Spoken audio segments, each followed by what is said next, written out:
Hey everybody, what's up? It's Sam Dunn. Good to be here, and I'm here to do something a little bit different. I just got back from a 72-hour whirlwind trip to Villa Park in Birmingham, England for Back to the Beginning, the final farewell to Black Sabbath and Ozzy Osbourne. Yeah, and so just to set this up a bit, it was just me and no crew, no family, no friends, just me and a smartphone hitting the road for, I guess, what in many ways was kind of like a Headbangers Journey 2025, you know, taking a pilgrimage to the birthplace of heavy metal.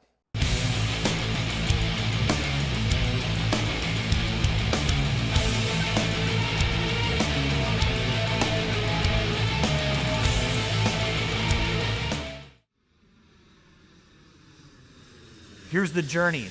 I took a red-eye from Toronto to London Heathrow, hopped on a train, and right away, of course, the train has got a few metalheads on it. And I sat across from a woman from Portugal, a guy from Germany, and we got right into it. All things metal and all things Black Sabbath. This concert marks a milestone, and it's so special. It's the last concert. Yeah, obviously it's a one-time event, but I'm not so much thinking about the event character. It's simply so many great musicians that have been listed. There are people playing together that are not in the same band, so it will be unique. And it's the home of Black Sabbath, it's the home of Judas Priest, the place where heavy metal was born, a lot of people say, and I would agree.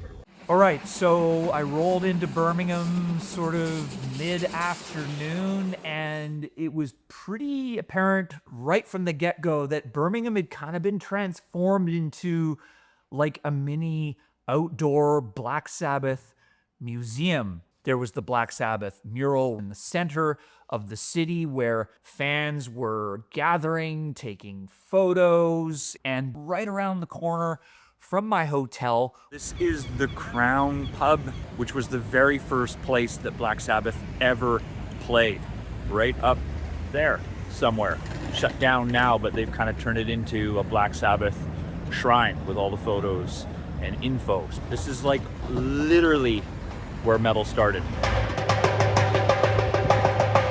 Yeah, and then from the Crown, I wandered across the center of Birmingham. This is super cool. They'd set up a bunch of installations about the legendary Sabbath records and their significance. And I gotta say that I've been to Birmingham a few times, especially recently, directing the Judas Priest documentary. I've always kind of felt that there's not much Sabbath to be seen on the streets of Birmingham, and I've always been a little bit disappointed and surprised by that, but that had totally changed for Back to the Beginning. As I said, it was literally like an outdoor Black Sabbath museum. And from there, check this out, everyone. I am at the Black Sabbath Bridge in Birmingham. I've been here before, and there's been no one at this bridge, but not today.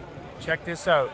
It was exploding with fans all over the world, and I managed to kill a few hours and a few pints at the pub right next to the Black Sabbath Bridge, and it was amazing because I met fans from almost every corner of the globe. So it was a really cool gathering, kind of reminded me of the times I've been at Wacken, where you're at this place where metalheads are excited to meet each other and talk about this band that we all love and adore that founded heavy metal, Black Sabbath.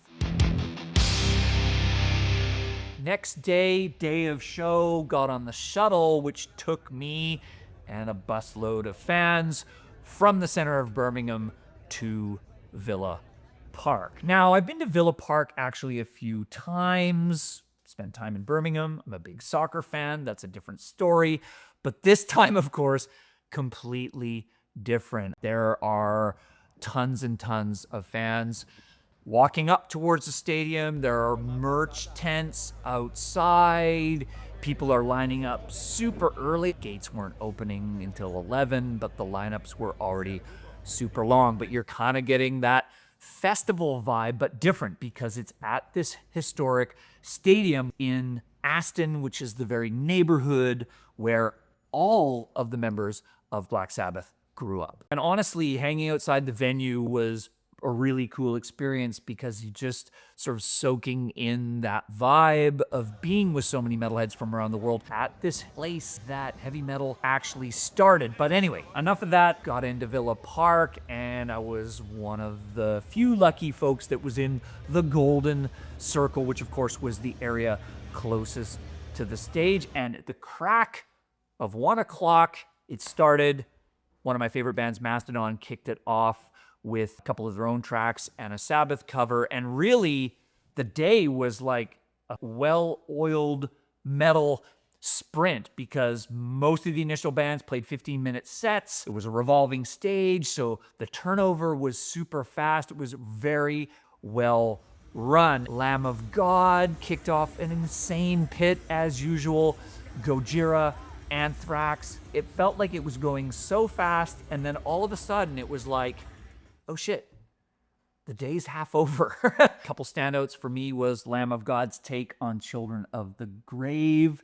Super solid, so heavy. And also Alice in Chains' take on Fairies Wear Boots. I thought they really nailed it. Seeing Slayer for the first time since we saw their farewell show in Toronto a few years ago. A huge highlight for this old school Slayer fan.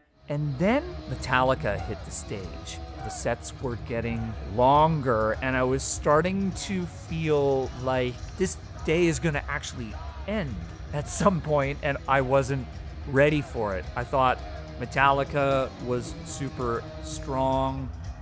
I shot a bit of Creeping Death for you all to see.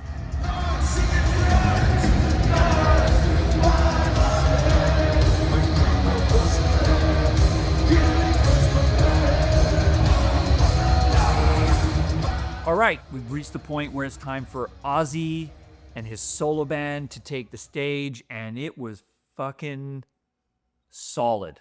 Great band. Ozzy, listen, the guy is in his throne.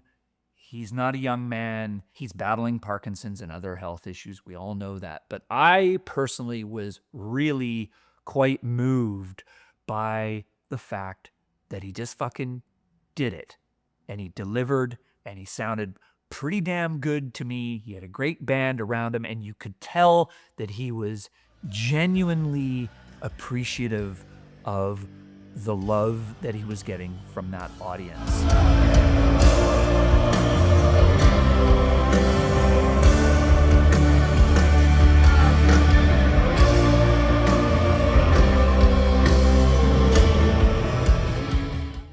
For me, yeah, it was a pretty moving moment. It was like finally at that point it started to settle into me that we're saying goodbye to this guy. He, with Black Sabbath, who's yet to come, founded this music called heavy metal. And, you know, from that standpoint, this send-off at Villa Park could not be any more perfect. So, by about 10 p.m., we'd reached the final moment of the day. Black Sabbath takes the stage. Ozzy, Tony, Geezer, and Bill. And I realized, standing there, I had never seen Black Sabbath live before. So, what a day. This is how we finished it off. War Pigs and a bunch of other classics from the original albums from Black Sabbath. And for me, what made this event so special was not just the assembly of the bands that came together to pay respects to Ozzy and Sabbath, but the fact that it was at Villa Park in this stadium near where all of the band members of Sabbath grew up. Because listen, let's be honest, this show could have sold out Wembley. This show could have probably sold out a massive festival ground. That Villa Park was the location for this farewell, I think, is what made it really special. And I came away feeling like this was truly a one-of-a-kind kind of experience. How often do you get the opportunity to see the final show of an artist that originated an entire genre of music? And of course, to have dozens and dozens of some of the best musicians on the planet there to share in the celebration. What an experience. Thanks for watching.